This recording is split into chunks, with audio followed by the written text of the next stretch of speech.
All right, good morning, drivers. Hope you are all doing well. Thank you so much for joining me today. My name is Jen, and this is my channel, Highway Bound. Today, we are going to be talking about a huge deal that's brewing. We are looking at the $85 billion merger between Union Pacific and Norfolk Southern.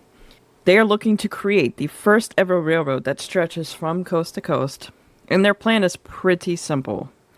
They want to take a ton of freight right off the highways and put it on their trains. It's almost like the railroads are basically saying, hey, truckers, we're coming for your freight you haul every single day. For you, this is either a huge threat to your bottom line or maybe, just maybe, a massive hidden opportunity. So today, we're going to cut through all of the corporate talk and figure out what this mega merger really means for you out on the road.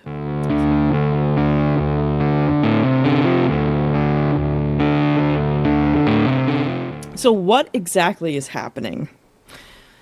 Well, you've got Union Pacific, who is the big player out west in terms of rail.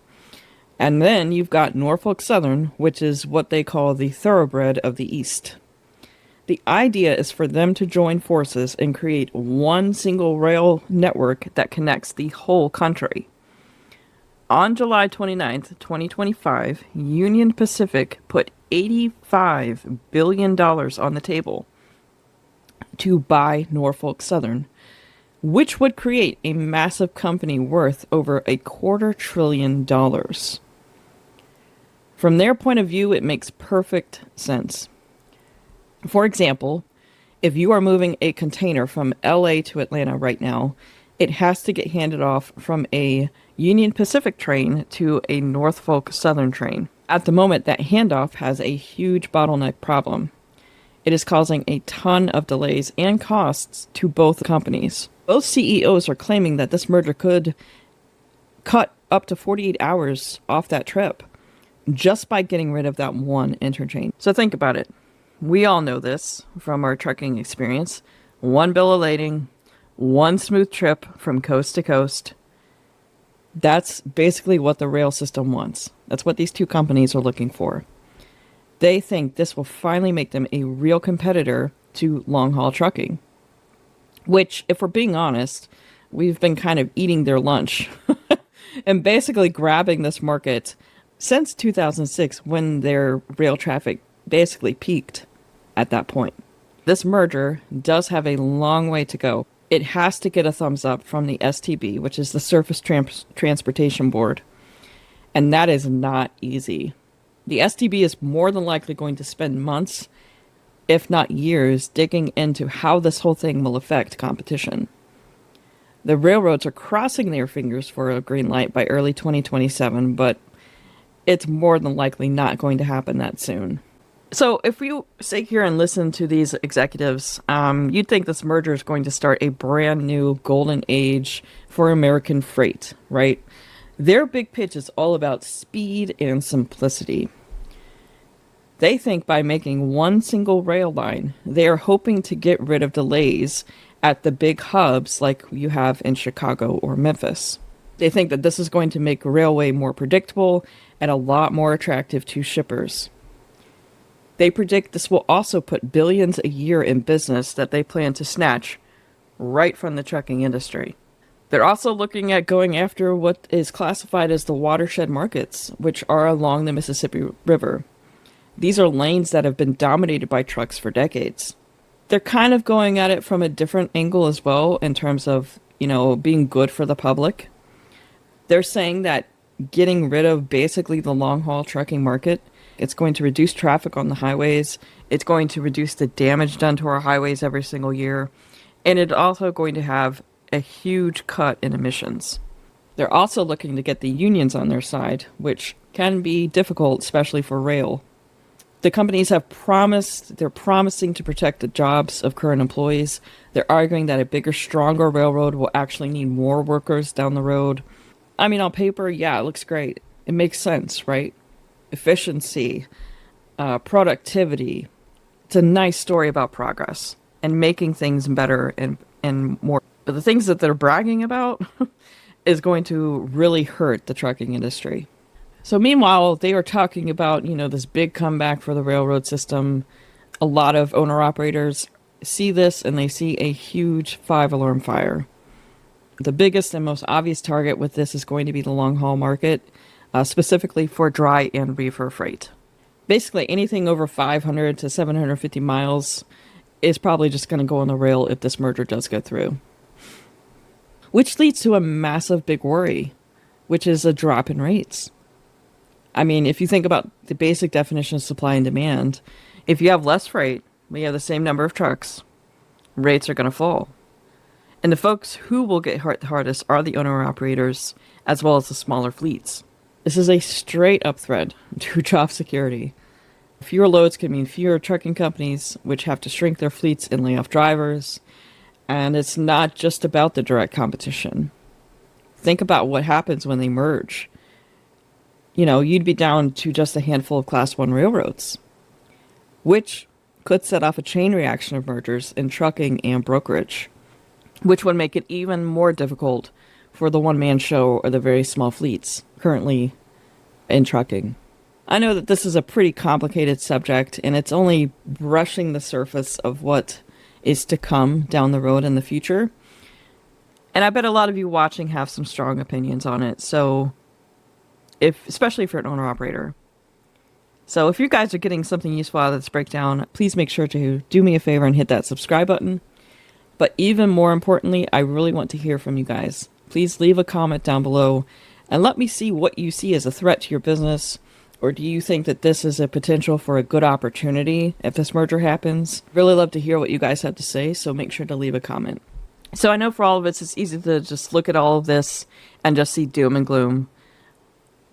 But a shakeup this massive always creates new opportunities.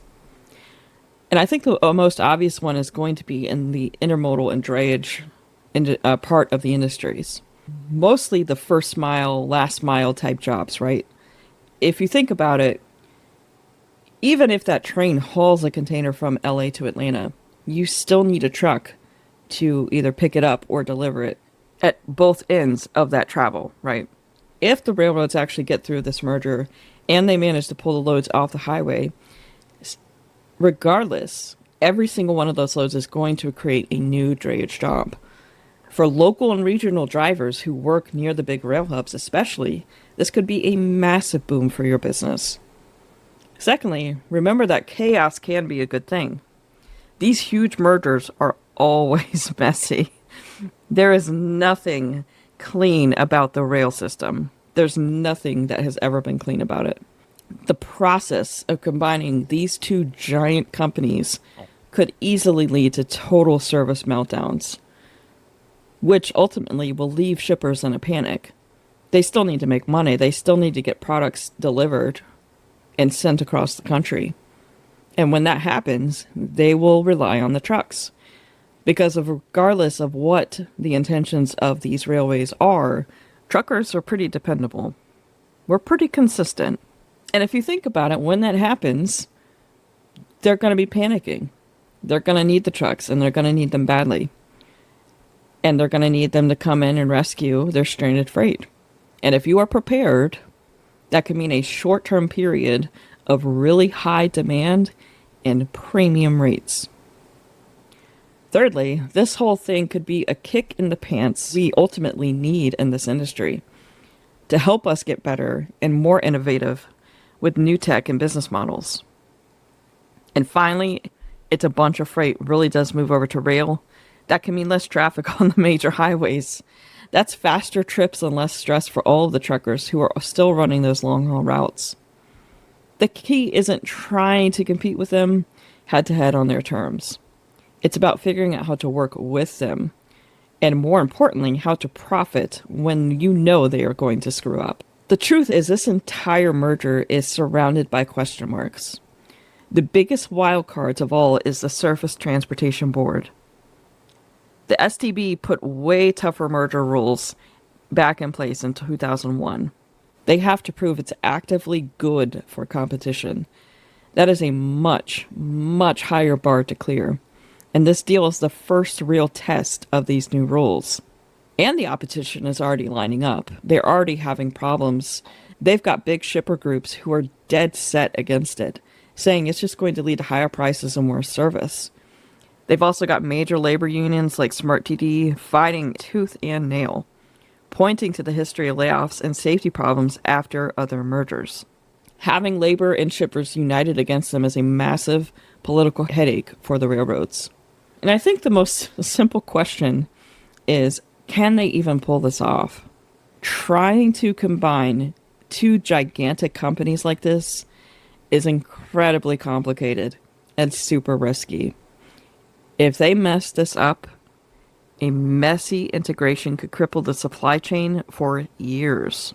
I don't know if you guys really know a lot about previous rail experiences or mergers, but when Penn Central did the merger back in the 60s, it was a nightmare.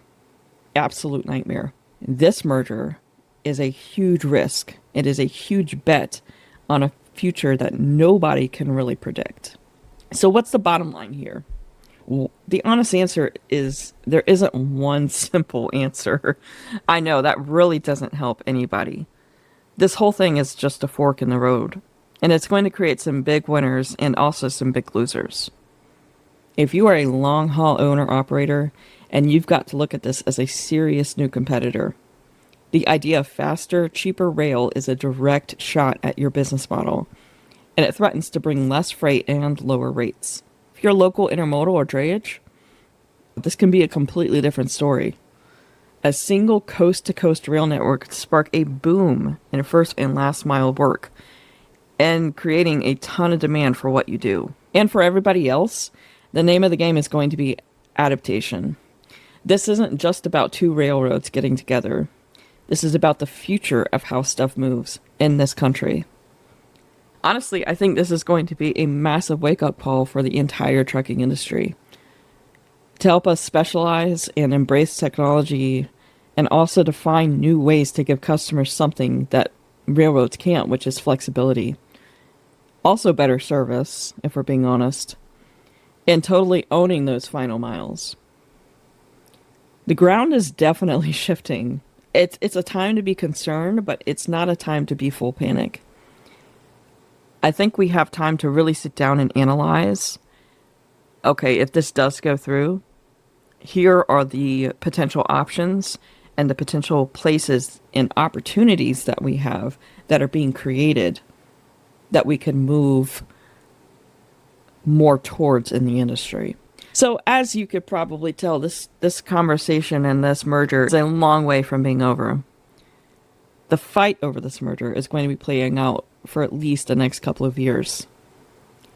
And I am definitely going to be keeping up to date with it because I find this very fascinating. Make sure to leave your comments down below, drivers. I'd love to hear what you have to say, whether it's concerns, whether you think of it as an opportunity. I'd like to get the conversation going to see what your thoughts are. Also, make sure you are subscribed, hit the like button and notification bell, and I will see you in the next episode.